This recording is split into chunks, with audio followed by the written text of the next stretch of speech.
অভিমন্যু দাস নামৰ এগৰাকী অপৰাধীক যেতিয়া কেইদিনমান পূৰ্বে আৰক্ষীয়ে গ্ৰেপ্তাৰ কৰিবলৈ সক্ষম হৈছিল আৰু সেই ঘটনা সন্দৰ্ভত প্ৰাগজ্যোতিষপুৰ থানাত এখন দুদিন পূৰ্বে সংবাদমেল এখন আয়োজন কৰিছিল ডিচিপি অভাৱানী মিশ্ৰই আৰু সংবাদমেলখনত উপস্থিত হৈছিল সাংবাদিকসকল। যেতিয়াই সাংবাদিকসকলে এই আৰক্ষীৰ উচ্চপদস্থ বিষয়াগৰাকীক প্ৰশ্ন কৰিছিল ইন্দ্ৰাণী তহবিলদাৰৰ ঘটনা সন্দৰ্ভত, তেতিয়াই আৰক্ষীৰ উচ্চপদস্থ বিষয়াগৰাকী খৰ্গহস্ত হৈছিল। আৰু যেতিয়াই সংবাদমেলখন অন্ত পৰিছিল, তেতিয়া এই প্ৰথম খবৰৰ যিগৰাকী সাংবাদিক আৰু অন্য এগৰাকী সাংবাদিকক আৰক্ষী থানালৈ মাতি নি অপদস্থ কৰিছিল আৰক্ষীৰ উচ্চপদস্থ বিষয়াগৰাকীয়ে, আৰু তেওঁলোকক ভাবুকি প্ৰদান কৰা হৈছিল যে তোমালোকৰ ইচ্ছা কৰিলে মই চাকৰি খাই দিব পাৰোঁ, মই কোন হয় তোমালোকে নিশ্চয় জানা, মোৰ নিচিনা তোমালোকে হ'ব পাৰিবা নেকি। দুৰ্ভাগ্যজনক বিষয়টো এয়াই যে কিহৰ বাবে সেই দুদিন পূৰ্বে প্ৰাগজ্যোতিষপুৰ থানাত আৰক্ষীৰ উচ্চপদস্থ ডিচিপি গৰাকীয়ে সংবাদমেলখন আয়োজন কৰিছিল, আৰু সেই সংবাদমেলখন যদি আয়োজন কৰিছিল তাত অধিকাৰ আছিল সাংবাদিকসকলৰ প্ৰশ্ন কৰা। কিন্তু নিশ্চয় সকলোৱে অৱগত এই যিগৰাকী অভিমন্যু দাসক আৰক্ষী ইতিমধ্যে বহুকেইবাৰ গ্ৰেপ্তাৰ কৰিছিল, যাৰ বাবে সাংবাদিকসকলে সেই আৰক্ষীৰ উচ্চপদস্থ বিষয়াগৰাকীক প্ৰশ্ন কৰিছিল।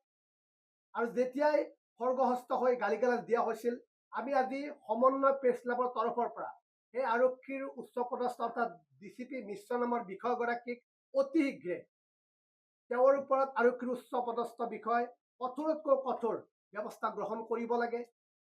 আৰক্ষীৰ উচ্চপদস্থ বিষয় তেওঁ শাস্তিমূলক বদলি কৰিব লাগে। আৰু আমি সমন্বয় প্ৰেছ ক্লাবৰ তৰফৰ পৰা গৰিহণা দিছো এইগৰাকী আৰক্ষীৰ উচ্চপদস্থ বিষয়াক যে সাংবাদিকসকলক কিয় অপমানিত কৰা হ'ল। আমি বিভিন্ন সময়ছোৱাত দেখিবলৈ পাওঁ, যদি আপুনি সত্যৰ ওপৰত বাতৰি সম্প্ৰচাৰ কৰে, তেতিয়া আপোনাৰ ওপৰত কিন্তু যাৰ বিৰুদ্ধে আপুনি বাতৰি সম্প্ৰচাৰ কৰিবলৈ উপস্থিত হয়, তেতিয়া কিন্তু আপোনালোকে অপমানিত হ'ব লগা হয়।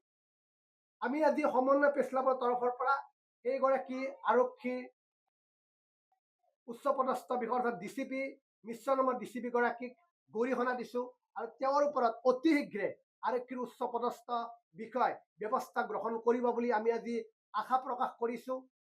আৰু অসমৰ মুখ্যমন্ত্ৰী ডক্টৰ হিমন্ত বিশ্ব শৰ্মাকো আমি আজি কাতৰভাৱে সমন্বয় প্ৰেছ ক্লাবৰ তৰফৰ পৰা অনুৰোধ জনাব বিচাৰিছো যাতে সাংবাদিকসকলে লজ্জিত হ'ব লগা নহয়। আৰু এইগৰাকী আৰক্ষীৰ উচ্চপদস্থ বিষয়ৰ ওপৰত মুখ্যমন্ত্ৰী ডক্টৰ হিমন্ত বিশ্ব শৰ্মাই নিজাববীয়াকৈ দৃষ্টিগোচৰ কৰিব বুলি আমি আশা প্ৰকাশ কৰিছো। আৰু এই যিগৰাকী অভিমন্যু দাস, এই অভিমন্যু দাসক ইতিমধ্যে সকলোৱে অৱগত। ইন্দ্ৰাণী তহবিলদাৰে যেতিয়া আত্মহত্যা কৰিছিল, সেই ইন্দ্ৰাণী তহবিলদাৰৰ ঘটনাৰ লগত সম্পূৰ্ণভাৱে এই অভিমন্যু নামৰ ব্যক্তিগৰাকী জড়িত আছিল, য'ত আৰক্ষীয়ে তেওঁক গ্ৰেপ্তাৰ কৰিবলৈ সক্ষম হৈছিল। তাৰপিছতে কেইমাহমান পিছত তেওঁ এখন ধাবাত সুৰা বিচাৰি যেতিয়া সুৰা নাপাইছিল, সুৰা দিয়া নাছিল, তেতিয়া তেওঁ শূন্যলৈ গুলীচালনা কৰিও তেওঁ গ্ৰেপ্তাৰ হ'ব লগা হৈছিল। আৰু নিজৰ বাসগৃহত যেতিয়া এচিৰ মাহেকৰ ইনষ্টলমেণ্ট নিব অহা যিসকল এমপ্লয় আছে, এমপ্লয়সকলক তেওঁ গুলীয়াৰ ভাবুকি প্ৰদান কৰিছিল। আৰু তেওঁ সেই এমপ্লয়সকলক গুলীয়াব নাপাই তেওঁ নিজৰ ঘৰৰ দেৱালত গুলীয়াইছিল, আৰু সেইটো বাতৰি কৰিবলৈ আমি উপস্থিত হৈছিলো। আমি সেইবাবে সকলো কথা অৱগত।